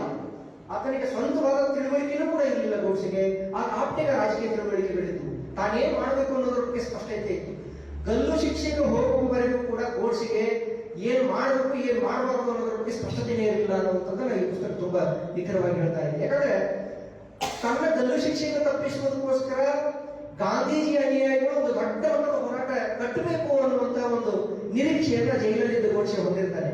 ಯಾವಾಗ ಅದು ಸಾಧ್ಯ ಅಲ್ಲ ಅಂತ ಗೊತ್ತಾಯ್ತು, ಅವಾಗ ಆತ ಒಂಥರ ವೀರಾವೇಶದ ಮಾತುಗಳ ಮೂಲಕ ನಾನು ಮಾಡಿದ್ದು ಸತ್ಯ, ನಾನು ಧರ್ಮಯುದ್ಧವನ್ನು ಮಾಡಿದ್ದೀನಿ ಅನ್ನುವಂತಹ ಭಿನ್ನವಾದ ಮಾತುಗಳನ್ನ ಆಡ್ತಾನೆ. ಒಂದು ಕಾಲಕ್ಕೆ ಶರಣಾಗತನಾದ ಕಂಡಿದ್ರೆ, ಇನ್ನೊಂದು ಕಾಲಕ್ಕೆ ಮತ್ತೆ ವೀರಾವೇಶದ ಮಾತುಗಳನ್ನ ಆಡಿ, ಮತ್ತೆ ಕೊನೆಗೆ ನಾವು ಗಮನಿಸಬೇಕಾದದ್ದು, ನಾನು ಈ ಪುಸ್ತಕ ಓದುವವರೆಗೂ ನನಗೂ ಗೊತ್ತಿರಲಿಲ್ಲ, ಗೋಡ್ಸೆ ಗಲ್ಲು ಶಿಕ್ಷೆ ಹಾಕುವಂತಹ ಸಂದರ್ಭದೊಳಗೆ ಈಗೇನು RSS ಹಾಡ ಹಾಡ್ಕೊಂಡು ಧ್ವಜ ಹಾರಿಸುವಾಗ ಅದನ್ನ ಹಾಡಿ ಆತ ಗಲ್ಲು ಶಿಕ್ಷೆಗೆ ಅಣಿಯಾದ ಅನ್ನುವಂಥ ದೊಡ್ಡ ಸಾಕ್ಷಿ ಇದೆ. ಇದಕ್ಕಿಂತ ಬೇರೆ ಸಾಕ್ಷಿ ಬೇಕಿಲ್ಲ ನಮಗೆ.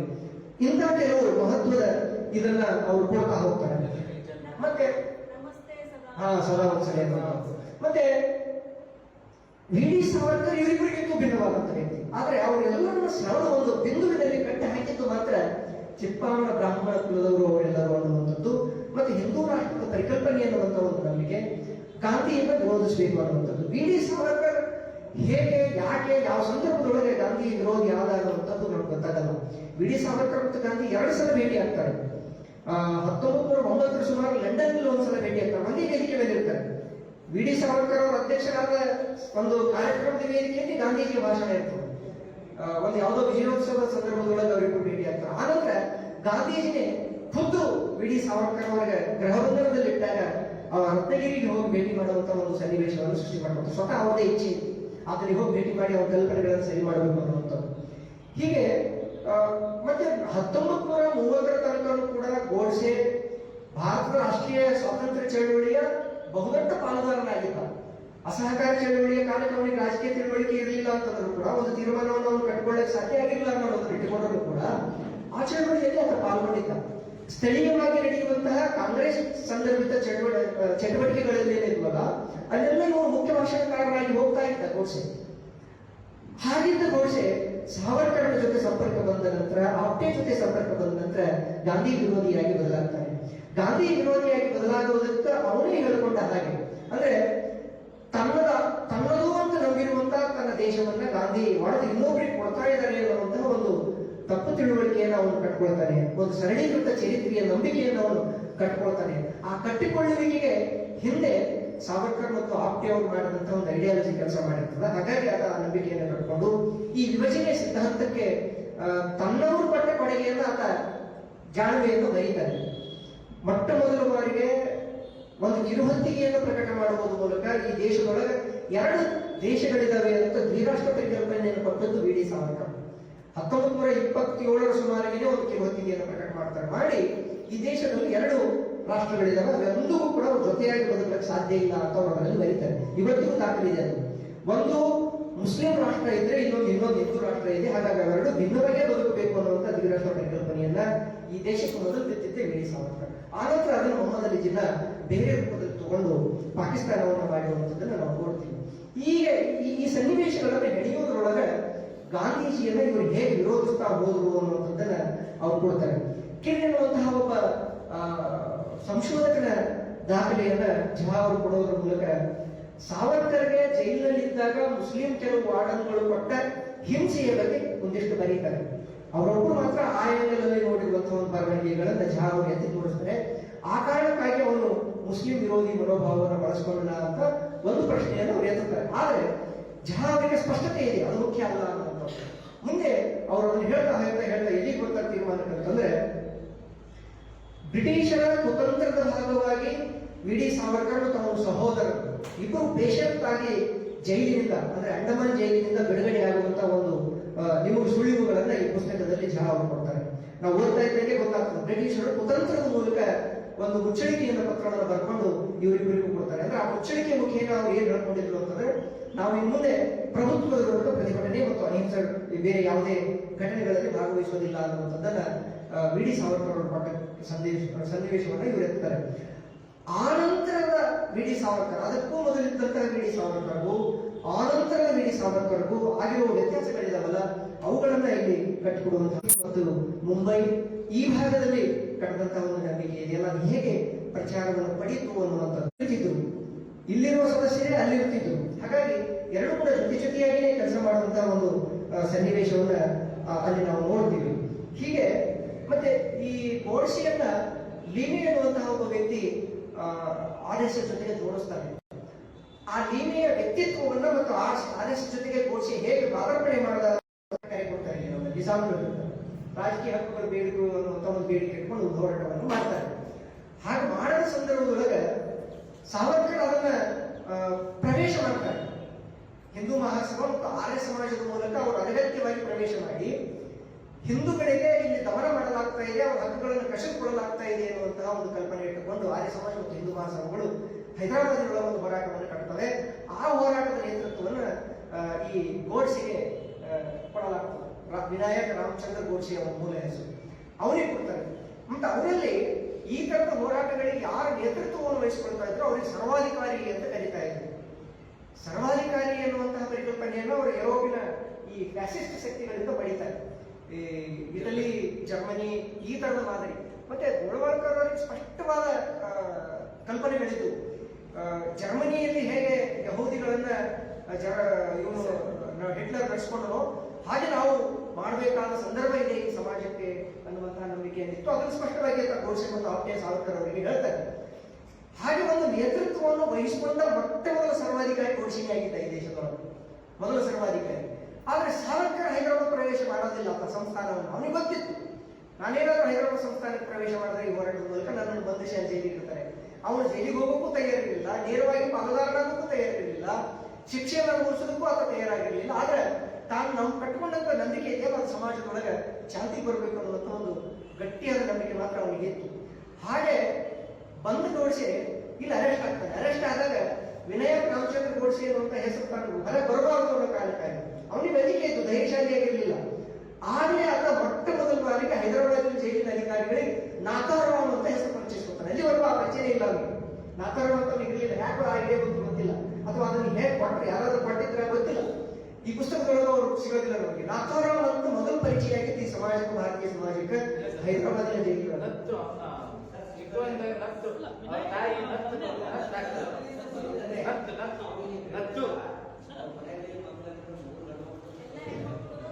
ಓಕೆ ಸರ್, ಇರ್ಬೋದು. ನಾನು ಆರಂಭದೊಳಗೆ ಅದಕ್ಕೆ ಹೇಳಿದೆ ಈ ಪುಸ್ತಕಗಳನ್ನು ನಾನು ಓದುವಾಗ ಬೇರೆ ಆಕರಗಳನ್ನು ನಾನು ಪರಿಶೀಲಿಸಿಲ್ಲ, ಯಾಕಂದ್ರೆ ಇದು ಹೊರಗೆ ಹೋಗ್ಬೋದು ಅನ್ನೋದು ನನ್ನ ಕಲ್ಪನೆ ಇತ್ತು. ಇರ್ಲಿ ಸರ್, ಒಪ್ಕೊಳ್ತೀನಿ. ಇರ್ಬೋದು, ನಾನೇ ಬರ್ತಿರೋದು. ನಾಥೂರಾಮ್ ಅಂತ ಮೊದಲ ಬಾರಿಗೆ ಆತ ಜೈಲು ಅಧಿಕಾರಿಗಳಿಗೆ ಪರಿಚಯ ಮಾಡ್ಕೊಳ್ತಾನೆ. ಅಲ್ಲಿಂದಲೇ ಅವನು ನಾಥೂರಾಮ್ ಆಗಿ ನಮ್ಮ ನಡುವೆ ಪರಿಚಯ ಆಗ್ತಾ ಹೋಗ್ತಾನೆ ಅನ್ನುವಂಥದ್ದನ್ನ ನಾವು ಇದರಲ್ಲಿ ನೋಡ್ತೀವಿ. ಇರ್ಲಿ, ಈ ತರ ತುಂಬಾ ಭಿನ್ನವಾದ ಮನಸ್ಸುಗಳು ಹೇಗೆ ಗಾಂಧಿ ವಿರೋಧಿ ಭಾವನೆಯನ್ನ ಕಟ್ಕೊಂಡು ಅನ್ನುವಂಥದ್ದನ್ನು. ಮತ್ತೆ ಸಾವರ್ಕರ್ ಅವರು ತಮ್ಮ ಎಲ್ಲ ಉಪನ್ಯಾಸಗಳಲ್ಲಿ ಮಾತೃದೇಶ ಅಂತ ಅವರನ್ನು ಪದ ಬಳಸ್ತಿರ್ಲಿಲ್ಲ, ಪಿತೃದೇಶ ಅಂತ ಬಳಸ್ತಾ ಇದ್ರು ಅನ್ನೋದನ್ನ ನಾವು ಇದರಲ್ಲಿ ನೋಡ್ತೀವಿ. ಹೀಗೆ ತುಂಬಾ ಭಿನ್ನವಾದ ಸುಮಾರು 20 ಪುಟಗಳ ಟಿಪ್ಪಣಿಯನ್ನ ನಾನು ಮಾಡ್ಕೊಂಡು ಬಂದಿದ್ದೀನಿ. ಇನ್ನು ಮಾತಾಡೋರಿದ್ದಾರೆ, ಬಹುಶಃ ರುಂಬಾಮಣ್ಣವರು ಇನ್ನೂ ಹೆಚ್ಚಿನ ಪರಿಣಾಮಕಾರಿಯಾಗಿ ಪುಸ್ತಕದ ಬಗ್ಗೆ ಮಾಹಿತಿಗಳನ್ನ ಕೊಡಬಹುದು ಅನ್ನುವಂಥದ್ದು. ಮತ್ತೆ ಇನ್ನೊಂದು ವಿಶೇಷವನ್ನು ನಾನು ಕಲಬುರಗಿಗೆ ಲಿಂಕ್ ಮಾಡ್ಕೊಂಡು ಹೇಳೋದಾದ್ರೆ ಈ ಪುಸ್ತಕದೊಳಗಿರೋ ವಿಷಯವನ್ನು, ಲಾಲ್ ಕರ್ಜನನ ಕೊಲೆಯ ಹಿನ್ನೆಲೆಯಲ್ಲಿದ್ದಂತಹ ಮದನ್ಲಾಲ್ ಧಿಂಗ್ರಾ ಮತ್ತೆ ನಾಸಿಕ್ನೊಳಗೆ ಒಬ್ಬ ಜಾಕ್ಸನ್ ಎನ್ನುವಂತಹ ಒಬ್ಬ ಅಧಿಕಾರಿಯ ಕೊಲೆಯ ಹಿಂದೆ ಇದ್ದಂತಹ ಅನಂತ್ ಕನ್ಯೇರಿ ಮತ್ತೆ ಗಾಂಧೀಜಿಯ ಕೊಲೆಯ ಹಿಂದೆ ಇದ್ದಂತಹ ಗೋಡ್ಸೆ, ಇವರೆಲ್ಲರ ಕೇಂದ್ರಕ್ಕೂ ವಿ ಡಿ ಸಾವರ್ಕರ್ ಆಗಿತ್ತು. ಅದಕ್ಕೆ ಸಾಕ್ಷಿ ನಮ್ಮ ಗುಲ್ಬರ್ಗಗಳಲ್ಲೂ ಸಿಗ್ತದೆ. NV ಕಾಲೇಜ್ ಏನಿದೆಯಲ್ಲ, NV ಶಾಲೆ, NV ಶಾಲೆಯನ್ನ ಆರಂಭ ಮಾಡಿದ ಒಂದಿಷ್ಟು ಜನರ ಗುಂಪಿನೊಳಗೆ ಈ ಜಾಕ್ಸನ್ ಕೊಲೆಯಲ್ಲಿ ಅಪರಾಧಿಗಳು ಗುರುತಿಸಿದಂತಹ ಕೆಲವರು ಅಲ್ಲಿಂದ ನಾಸಿಕ್ನಿಂದ ಓಡುವಂತ ಗುಲ್ಬರ್ಗದೊಳಗೆ NV ಕಾಲೇಜನ್ನು ಆರಂಭ ಮಾಡ್ತಾರೆ. ಎಲ್ಲರೂ ಅಂತ ನಾನು ಹೇಳಲ್ಲ, ಅದರೊಳಗೆ ಒಂದಿಷ್ಟು ಗುಂಪು ಜನ ಗುರುತಿಸ್ಕೊಂಡಿದ್ರು ಅಂತೇಳಿ ಅನುಮಾನ ಇರ್ತದೆ ಬ್ರಿಟಿಷ್ ಸರ್ಕಾರಕ್ಕೆ. ಹಾಗೆ ಆ ಅನುಮಾನದ ನಂತರನೇ ಒಂದು ಇನ್ಕ್ವೈರಿ ಕಮಿಷನ್ ಇಲ್ಲಿ ಬರ್ತದೆ. ಇನ್ಕ್ವೈರಿ ಕಮಿಷನ್ ಬಂದು ಇಲ್ಲ ಅವರು ಆ ತರದ ಕಾನೂನು ಬಾಹ್ಯ ಚಟುವಟಿಕೆಗಳನ್ನು ಮಾಡ್ತಾ ಇಲ್ಲ, NV ಕಾಲೇಜ್ ಒಂದು ಒಳ್ಳೆ ಕೆಲಸವನ್ನು ಮಾಡ್ತಾ ಇದೆ ಕಲಬುರಗಿಯಲ್ಲಿ ಅಂತ ಹೇಳಿ ಆನಂತರ ಅಲ್ಲಿ ಗ್ರ್ಯಾಂಡ್ ಅನ್ನು ಕೊಡ್ತದೆ ನಿಜಾಮ್ ಸರ್ಕಾರ ತನಿಖೆಯ ವರದಿಯ ಮೇಲೆ. ಅಂತಹ ಜಾಕ್ಸನ್ ಮನೆ ಆದ ನಂತರ ಬಂದಂತವರು ಕಲಬುರಗಿ ಕೂಡ ಬಂದಿದ್ರು. ಅದರೊಳಗೆ ವಿ.ಡಿ. ಸಾವರ್ಕರ್ ಕೇಂದ್ರ ಬಿಂದು, ಈ ಮೂರು ಇದಕ್ಕೆ ಕೇಂದ್ರ ಬಿಂದುವಾಗಿ ಅವರಿದ್ರು ಅನ್ನುವಂಥದ್ದನ್ನ ನಾವು ನೋಡಬಹುದು. ಮತ್ತೆ ಈ ಗೋಡ್ಸೆ ಹೇಗೆ ಗಾಂಧೀಜಿಯನ್ನು ಕೊಲ್ಲಬೇಕು ಅನ್ನುವಂತಹ ನಿರ್ಧಾರಕ್ಕೆ ಬಂದ ಅನ್ನೋದ್ರ ಬಗ್ಗೆ ಒಂದು 2-3 ಮಾತುಗಳನ್ನು ಹೇಳ್ತೀನಿ ನಾನು. ಒಂದು, ರಾಜಕೀಯ ಹಕ್ಕುಗಳಿಗಾಗಿ ಹೈದರಾಬಾದ್ ಸಂಸ್ಥಾನದೊಳಗೆ ಮೊತ್ತ ಮೊದಲು ಅವನು ವಿರೋಧ ಕೊಡೋದು ಗಾಂಧಿಯನ್ನು. ಹೈದರಾಬಾದ್ ಸಂಸ್ಥಾನದೊಳಗೆ ಆರ್ಯ ಸಮಾಜ ಹಿಂದೂ ಮಹಾಸಭಾಗಳು ಇದನ್ನು ಹೈಜಾಕ್ ಮಾಡಿ ಸಂಪ್ರದಾಯ ಹೋರಾಟವನ್ನು ಮಾಡ್ತಾ ಇದ್ದಾರೆ ಅಂತ ಭಾವಿಸಿದ ಗಾಂಧೀಜಿ ದಿಢೀರನೆ ಆ ಹೋರಾಟವನ್ನು ನಿಲ್ಲಿಸಿರುವಂಥದ್ದು ಒಂದು ಸನ್ನಿವೇಶ. ಆಗ್ಲೇ ಗಾಂಧೀಜಿ ನಮ್ಮ ಕೆಲಸಗಳಿಗೆ ಅಡ್ಡಿದ್ದಾನೆ ಅನ್ನುವಂಥ ಒಂದು ಕಲ್ಪನೆಯನ್ನು ತಂದುಕೊಂಡ್ಬಿಡ್ತಾನೆ. ಅದಾದ ನಂತರ ಆತ ಮತ್ತೆ ಮೊದಲ ಬಾರಿಗೆ ಗೋಡ್ಸೆಯ ಹಿಂದೂ ಮಹಾಸಭಾ ಕಾರ್ಯಕರ್ತರಾಗಿ ಕಂಡದ್ದು ಕೂಡ ನಮ್ಮ ಹೈದರಾಬಾದ್ ಸಂಸ್ಥಾನದೊಳಗೆ. ಅಲ್ಲಿವರು ಆತ ನೇರವಾಗಿ ಅದರ ಚಟುವಟಿಕೆ ಭಾಗಿದಾರರು ಆಗಿರಲಿಲ್ಲ. ಅಲ್ಲಿಂದ ಆತ ಗಾಂಧಿ ವಿರೋಧತ್ವವನ್ನು ಕಟ್ಕೊಳ್ತಾ ಹೋಗ್ತಾನೆ. ಎರಡನೇದು, ಮುಂದೆ 1942ರಲ್ಲಿ ಒಂದು ಸರ್ಕಾರ ರಚನೆ ಆಗ್ತದೆ. ನೆಹರು ಅವರ ನೇತೃತ್ವದೊಳಗೆ ಹಂಗಾಮಿ ಸರ್ಕಾರ ರಚನೆ ಆಗ್ತದೆ. ಎರಡನೇ ಸನ್ನಿವೇಶ. ಮೊದಲು ಹೈದರಾಬಾದ್ ಸಂಸ್ಥಾನದ ಹೋರಾಟ ಹಿಂದೆ ತಗೊಂಡ ಕಾರಣಕ್ಕಾಗಿ ಗಾಂಧಿ ವಿರೋಧಿ ಆಗ್ತಾನೆ. ಎರಡನೇದು, ಹಂಗಾಮಿ ಸರ್ಕಾರದೊಳಗೆ ಹಿಂದೂ ಮಹಾಸಭಾದವರು ಪಾಲುದಾರರಾಗ್ತಾರೆ. ಅಲ್ಲಿವರೆಗೂ ಅವರು ಹೊರಗಡೆ ಇದ್ದಂಥವ್ರು ಈಗ ಪಾಲುದಾರ ಆಗಿದ್ದು ಗೋಡ್ಸೆಗೆ ತುಂಬಾ ಸಿಟ್ಟು ತರಕ್ಕೆ ಕಾರಣ ಆಗ್ತದೆ. ಮಹಾರಾಷ್ಟ್ರದ ಹಿಂದೂ ಮಹಾಸಭಾದ ರಾಜ್ಯಾಧ್ಯಕ್ಷರನ್ನು ಕೊಲ್ಲೋ ಲೆವೆಲ್ಗೆ ಆತ ಚಾಕುಗಳನ್ನು ಮೇಲೆ ಬೀಳ್ತಾನೆ. ಯಾಕೆ ನೀವು ಹಂಗಾಮಿ ಸರ್ಕಾರದ ಪಾಲುದಾರರಾದ್ರೆ? ಆಗ ಇನ್ನೊಂದು ಸ್ಪಷ್ಟ ಹೆಜ್ಜೆ ಮುಂದಕ್ಕೆ ಹೋಗ್ತಾನೆ. ಇಲ್ಲಿ ಹೈದರಾಬಾದ್ ಒಳಗೆ ಗಾಂಧಿ ವಿರೋಧಿ ತನ್ನ ಅಷ್ಟೇ ಇತ್ತು ಅಂದ್ರೆ ಹಂಗಾಮಿ ಸರ್ಕಾರದೊಳಗೆ ಆತ ಹಿಂದೂ ಮಹಾಸಭಾ ಪಾಲ್ಗೊಂಡ ಕಾರಣಕ್ಕಾಗಿ ಸಂಘಟನೆಯ ಮೂಲಕ ಈಗ ನಾನು ಗಾಂಧಿಯನ್ನ ನೆಹರುವನ್ನ ಹಿಂದೂ ರಾಷ್ಟ್ರದ ರೋಡಿನಿಂದ ಸರಿ ಮಾಡ್ಲಿಕ್ಕೆ ಸಾಧ್ಯ ಇಲ್ಲ, ಈಗ ಏನಿದ್ರು ನಾನು ವೈಯಕ್ತಿಕವಾಗಿ ಅದನ್ನು ಮಾಡಬೇಕು ಅಂತ ನಿರ್ಧಾರಕ್ಕೆ ಬಂದದ್ದು 42. ಅದಾದ್ಮೇಲೆ ಈ ದ್ವಿರಾಷ್ಟ್ರ ಪರಿಕಲ್ಪನೆಯಲ್ಲಿ ಕಾಂಗ್ರೆಸ್ ಒಪ್ಪಿಕೊಂಡಂತಹ ಪಾಕಿಸ್ತಾನದ ರಚನೆ ಇದೆಯಲ್ಲ, ಅಷ್ಟೊತ್ತಿಗೆ ಅವನು ಸ್ಪಷ್ಟವಾಗಿ ಗಾಂಧಿಯನ್ನು ನಾನು ಕೊಲ್ಲಲೇಬೇಕು ಅಂತ. ಅಷ್ಟೊತ್ತಿಗೆ ವಿ.ಡಿ. ಸಾವರ್ಕರ್ ಆಗಲಿ ಗೋಳ್ವಾಲ್ಕರ್ ಆಗಲಿ ಆ ಸಂದೇಶಗಳನ್ನು ಬಹಿರಂಗವಾಗಿ ಹೇಳ್ತಾ ಇದ್ರು. ಗೋಳ್ವಾಲ್ಕರ್ ಅವರು ಒಂದ್ ಕಡೆ ನಡೆದಂತ ಆ ಹಿಂದೂ ಮಹಾಸಭಾದ ಸಮ್ಮೇಳನದೊಳಗೆ ಓಪನ್ ಆಗಿ ಮಾತಾಡ್ತಾರೆ. ಗಾಂಧೀಜಿಯವರನ್ನ ಮಾತನಾಡಲಾರ್ದಂಗೆ ಮಾಡಬಲ್ಲ ಶಕ್ತಿ ನಮಗಿದೆ ಅಂತ. ಮಾತನಾಡಲಾರ್ದಂಗೆ ಮಾಡಬಲ್ಲ ಶಕ್ತಿ ಅಂತಂದ್ರೆ ಕೊಲೆ ಮಾಡುವ ಶಕ್ತಿ ನಮಗಿದೆ ಅನ್ನುವಂಥದ್ದನ್ನ ಓಪನ್ ಆಗಿ ಅವ್ರು ಹೇಳ್ತಾರೆ. ಮತ್ತೆ ಬಾಂಬೆಯಿಂದ ದೆಹಲಿಗೆ ಹೋಗುವಂತಹ ಸಂದರ್ಭದೊಳಗೆ ಬಡಿಗೆ ಎನ್ನುವಂತಹ ಮಾಫಿ ಸಾಕ್ಷಿಯಾಗಿ ನಮ್ಮ ವಿಚಾರಣಾ ನ್ಯಾಯಾಲಯಕ್ಕೆ ಸಾಕ್ಷಿ ಕೊಡುವಂತಹ ವ್ಯಕ್ತಿ ಹೇಳೋ ರೀತಿಯಲ್ಲಿ ವಿ.ಡಿ. ಸಾವರ್ಕರ್, ಆಪ್ಟೆ ಮತ್ತು ಗೋಡ್ಸೆ ಮೂವರು ಮೇಲ್ಮಹಡಿಯಲ್ಲಿ ಸಾವರ್ಕರ್ ಸದನದೊಳಗೆ ಕೂತ್ಕೊಂಡು ಚರ್ಚೆ ಮಾಡಿದಂತಹ ಸಂದರ್ಭದಲ್ಲಿ ಕೆಳಗೆ ಬರುವಾಗ ಅಂದುಕೊಂಡ ಕೆಲಸವನ್ನು ಯಶಸ್ವಿಯಾಗಿ ಮುಗಿಸ್ಕೊಂಡು ಬನ್ನಿ ಅಂತ ಸಾವರ್ಕರ್ ಹೇಳಿದ್ರು. ಅಷ್ಟು ಮಾತ್ರ ನನಗೆ ಗೊತ್ತು. ಅವ್ರ ಮೇಲ್ಗಡೆ ಚರ್ಚೆ ಮಾಡಿದ್ರು ಅನ್ನೋದು ನನಗೆ ಗೊತ್ತಿಲ್ಲ.